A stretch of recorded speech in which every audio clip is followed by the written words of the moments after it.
Eu já queria começar perguntando o seguinte: eu quero saber como é que você vai capitalizar esses votos que estão na pesquisa eleitoral, esses votos que estão na internet, para os votos que vão chegar até as urnas em 2026.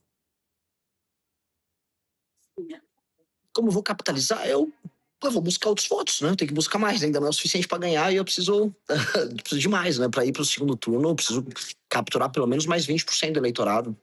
Então, eu tenho que continuar trabalhando, viajando, rodando o Brasil. Trabalho, falar a verdade, estudar bastante e convencer as pessoas do certo. Quando você fala convencer as pessoas do certo, eu vou bater numa tecla que a gente bate aqui no programa sempre. Nenhum candidato até agora tem falado sobre proposta e talvez nem seja o momento ainda, até porque a gente está falando de pré-candidatura. Mas existe alguma coisa que vale a pena falar neste momento para convencer as pessoas que estão indecisas a prestar atenção em você e ir atrás, pelo menos, do Renan Santos nas redes sociais? Poxa, tá faltando acompanhar minhas redes. Eu faço quase todos os dias vídeos com propostas, faço lives todos os dias com propostas. Ontem fiz o maior podcast de um pré-candidato nesses últimos dias com o Serjão Sacani, falando de propostas para terras raras e tal. Tô aqui em Brasília, acabei de chegar, inclusive vou validar para o nosso time aqui um pacote de propostas que é o Livro Amarelo, que é basicamente um livro de propostas que nós temos para as eleições. Então, é o momento de falar de propostas, é o momento de cativar as pessoas, mostrando que, em vez de a gente ficar só xingando uns aos outros, a gente pode desenhar um tipo de Brasil diferente. É um projeto que imagina o Brasil para além dessas discussões idiotas que a gente está. Então, eu tô, assim, modéstia à parte, eu tô trazendo muita proposta pro jogo.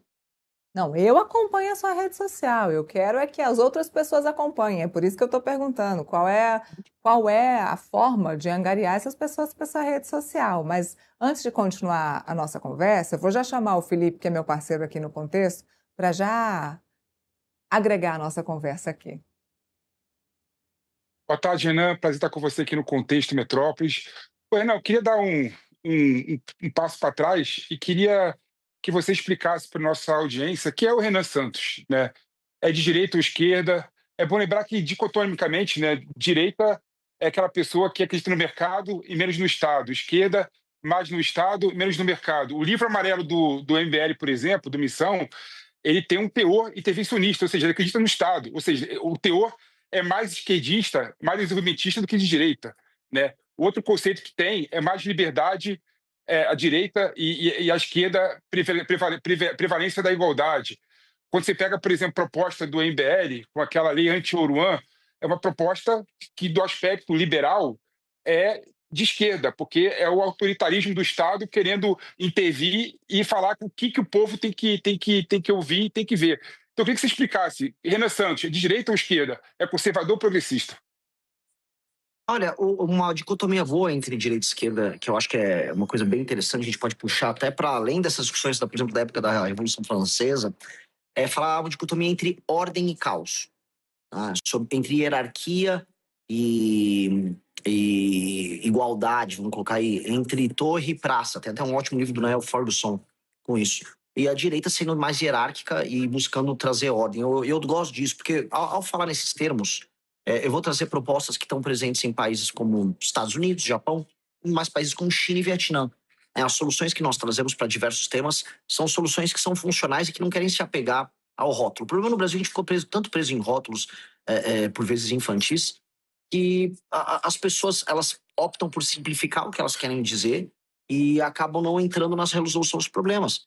E acaba acontecendo isso, e a gente está meio que, vamos dizer, na beira do precipício do ponto de vista institucional como país, porque a gente não consegue debater nada, não consegue propor nada, e quando propõe, né, já, não, você é disso, você é daquilo. Então, assim, em termos gerais, eu posso ser colocado como de direita. Se for pegar qualquer cientista político vai desenhar a gente como um grupo de direita, mas dito isso, eu não estou me apegando muito a esses rótulos, não. Eu acho que tem que funcionar. Se um projeto funcionou, eu estou feliz. É basicamente isso. Até porque o grande problema do Brasil é um problema de competência e não funcionamento. As instituições não estão funcionando, os planos não estão funcionando, vamos dizer, os entes federativos não funcionam. A gente tem que botar o país para andar.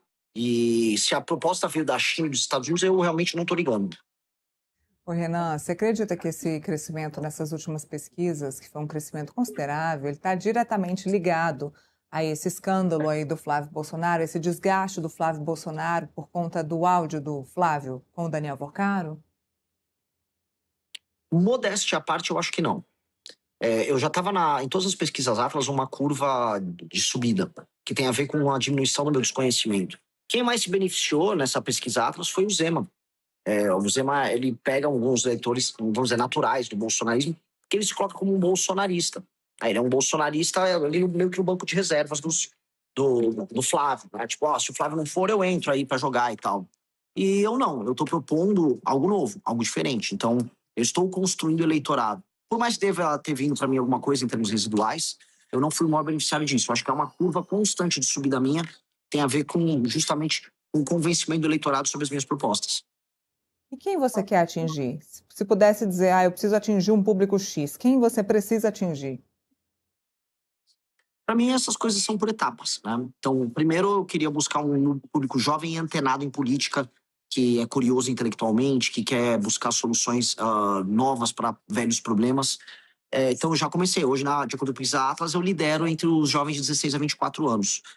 Quando eu vou abrindo já para 25 a 40, 25 a 35 anos, eu já tenho 12%. Né? Então, eu tenho 36, 16 a 24, 12 de 25 a 45. Então, o público que eu pretendo buscar agora nessas próximas semanas seria justamente um público que vai de 25 a 50 anos de idade e buscar as mulheres nesse público. E crescer nessa faixa, que é uma faixa que vai começar agora a se interessar mais pelo processo eleitoral. E creio que eu tenho vamos dizer, uma grande perspectiva de crescimento ali. Eu terei mais dificuldades para crescer entre os mais velhos, especialmente as pessoas de mais de 60 anos. Quando mulheres no Nordeste, depois serão muito lulistas, e no Centro-Sul, quando homens muito bolsonaristas. Muito bem. Felipe, sua pergunta para o Renan, por favor. Eu queria falar um pouco de proposta, e proposta na parte cultural, até porque tenho curiosidade para saber o posicionamento de vocês em relação ao assunto que vocês falam bastante sobre ele, né? A gente sabe que o ser humano ele precisa de educação, precisa de saúde, precisa se alimentar, precisa também de cultura, né? Precisa também se alimentar de cultura. Cultura é o alimento da alma, né? Cultura engrandece o ser humano. E aí, hoje eu estava comprando ingresso para um show, R$ 300 o ingresso para o show. Eu fico imaginando uma família querendo ir para o show, levar o pai, a mãe, os 2 filhos, daria quase um salário mínimo para poder ir para o show. Aí o ponto é o seguinte: você é contra, de fato, que o Estado faça eventos e show para o público em geral, de modo a outras pessoas terem acesso a artistas? Depende. Se você está falando de usar dinheiro público para promover shows de cultura pop de massa que não agreguem absolutamente nada do ponto de vista do espírito, da alma da pessoa, ela tem um objetivo meramente eleitoral, de compra de votos, como acontece na maior parte dos municípios do Brasil, eu sou peremptoriamente contra, Felipe. Isso não tem nada a ver com cultura. Isso é apenas a apropriação eleitoral se utilizando, vamos dizer, de artistas famosos. A formação da cultura passa pela formação da sensibilidade. Infelizmente, a gente não forma a sensibilidade dos mais jovens. A sensibilidade dos mais jovens está sendo animalizada. Os jovens não entendem como você pode se elevar através da literatura, através da música, através de filmes. A elevação espiritual, né, a elevação da alma humana não acontece desde o início. E a criança, ao não exercitar isso nos seus primeiros anos, seja, vamos dizer, como um bebê na pré-escola, depois sendo como uma criança na primeira infância, não aprender a tocar um instrumento, não ter boas referências, ela nunca vai poder aprender, do ponto de vista cultural, o que seriam referências que elevem ela. Então, hoje, qualquer política cultural que não passe por alfabetizar e melhorar a sensibilidade das pessoas, especialmente as crianças, desde o início, ela é apenas enxugar gelo ou privilegiar grupos de pressão, como nós temos hoje. Além de tudo, qualquer projeto cultural de nação, ele tem que passar por uma seguinte pergunta: qual é a nação que nós queremos promover pelo restante do mundo? E qual é a história e os propósitos históricos que vão se vincular ao espírito daquele povo? Essas discussões precisam ser feitas pelo próximo ministro da Cultura. Eu acredito em políticas públicas ligadas à cultura, sim.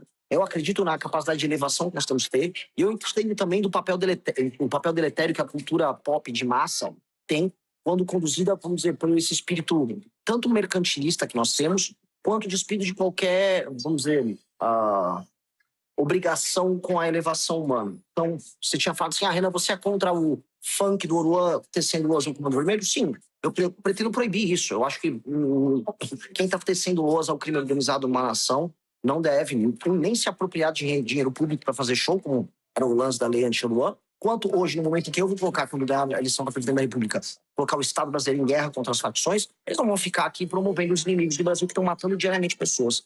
Então, esse aqui é um elemento provocativo que eu coloquei no final, mas existe um elemento construtivo que significa melhorar a sensibilidade, na verdade, aflorar a sensibilidade estética das crianças nas escolas, que o nosso Ministério da Educação e o Ministério da Cultura de um país sério vai precisar fazer mesmo. Temos que voltar a falar e tem aula de música nas escolas, tá? Tem uma alfabetização plena das crianças para que elas possam ler.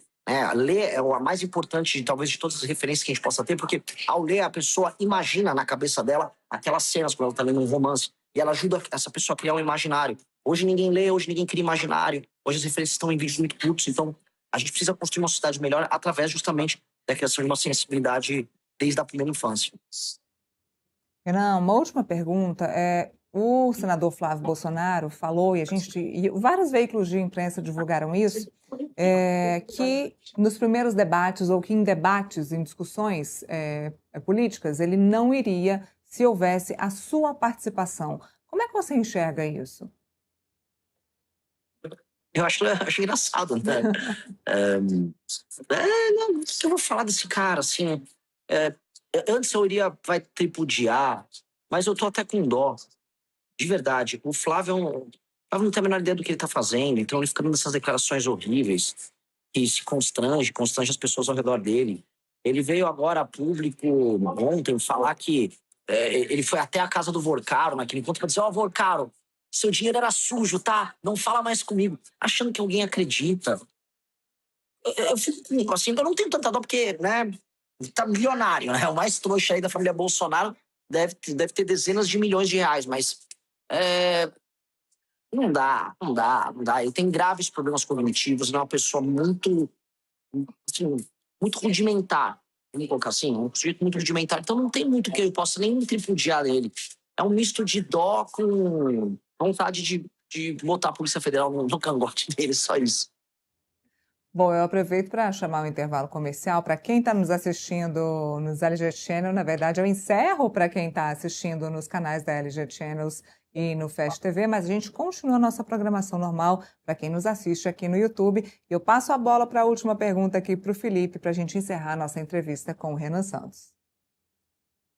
Renan, o pessoal duvidava que o Partido Missão foi sair do papel, o Partido Missão saiu do papel efetivamente. Qual que é o seu planejamento, tirando a parte, eu quero ser da parte presidencial, né, a parte nacional, e falar com você da parte regional, né? Vocês vão colocar candidatos a governadores de todos os estados da federação, candidatos a deputados federais e senadores de todos os estados da federação. Qual que é a estratégia do Missão para essas eleições? Nós temos que disputar para ganhar no maior número de locais possíveis. E os resultados das pesquisas para o governo, dos nossos principais líderes, mostram isso. Em praticamente todos os lugares, a gente está sempre entre os 4 primeiros colocados nas pesquisas para governador. E isso assombra muita gente, porque um partido tem 6 meses de idade, vamos colocar assim. E ainda assim ele já se colocou competitivo. O que isso prova? Isso prova que existe um percentual do eleitorado brasileiro que já entendeu a nossa mensagem e ele não troca essa mensagem por de nenhum outro.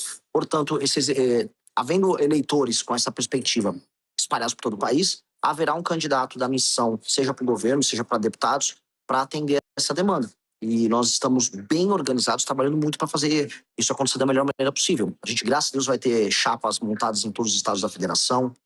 Em boa parte dos estados teremos candidatos ao governo. Vem sendo um trabalho muito grande, porque nós não dispomos do dinheiro dos nossos concorrentes, mas trabalho e tecnologia e inteligência superam a falta de dinheiro muitas vezes. E nós conseguimos isso quando montamos o partido, mesmo quando todos duvidavam. E vamos conseguir isso agora nas eleições também. Eu estou bem otimista. Qual é o próximo passo? Eu estou falando que vou encerrar e não consigo continuar. E só fico continuando, mas assim, qual será o próximo passo do Renan Santos, então, nessa pré-campanha? Continuar lutando para ficar mais conhecido. Conforme as pessoas conhecem as nossas ideias, elas se apaixonam, porque é uma ideia. Eu tenho uma perspectiva otimista, não vingativa. Eu não estou aqui para querer guerra com ninguém, tirando o crime organizado. Eu quero aqui avisar para as pessoas que nós precisamos tornar o Brasil um dos 5 maiores países do mundo nos próximos 30 anos. É isso, ou o Brasil está alinhado. O Brasil tem muito recurso natural e o mundo está olhando para isso. E não está olhando isso de maneira generosa. Está olhando isso com cobiça. Então, construir esse país é possível, construir uma nação que vai ser respeitada pelo mundo é possível. E todos os nossos problemas que a gente fica discutindo no dia a dia, do Flávio Bolsonaro com o Vorcaro, de Xandão, do Lula falando besteira, se tornam todos pequenininhos diante das possibilidades grandiosas que a gente tem pela frente. E ao apresentar isso para as pessoas, eu cativo elas, então eu tenho que apresentar, tenho que correr, tenho que visitar o Brasil, e vou fazer isso como eu puder. Se houver um